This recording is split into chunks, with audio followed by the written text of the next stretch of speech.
il a commencé par les quelques compétitions, donc les Coupes du Monde de Chamonix, Sercheux, enfin Besançon maintenant. Et après il a eu l'idée de réessayer les triptyques toniques.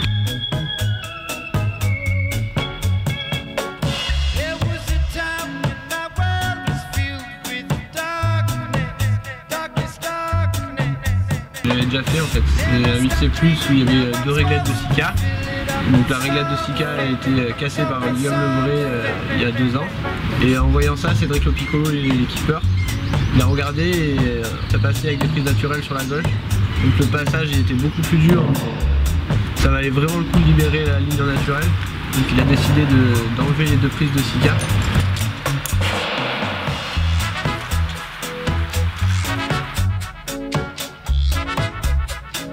Le crux, on part en fait une grosse inversée, on balance sur un cachou une espèce de boule avec un léger pouce dessous.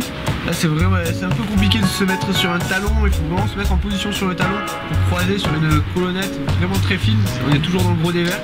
Ici il faut vraiment réussir à lâcher le talon pour se mettre en pointe contre pointe sur une grosse colonne. Et là le dur c'est de prendre le ballon, remettre le pied sur une boule et bam, main gauche dans un bac.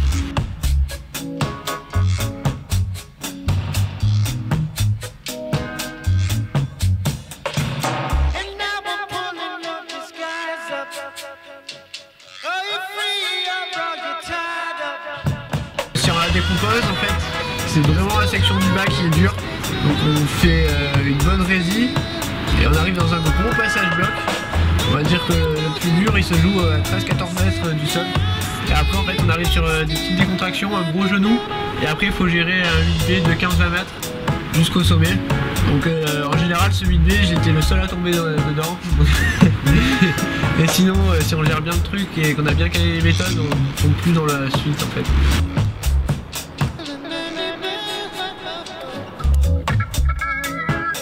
On voit plus du tout les traces de Sika, on les voit plus. Et ça rend une ligne naturelle majeure, une des lignes qui est reconnue quand même par les Américains comme une des plus belles lignes au monde. Ça rend la cote à 9A et ça m'a vraiment motivé de la faire. Et ça a été sûrement un élément déclencheur sur promotion canne à pêche et d'autres trucs aussi.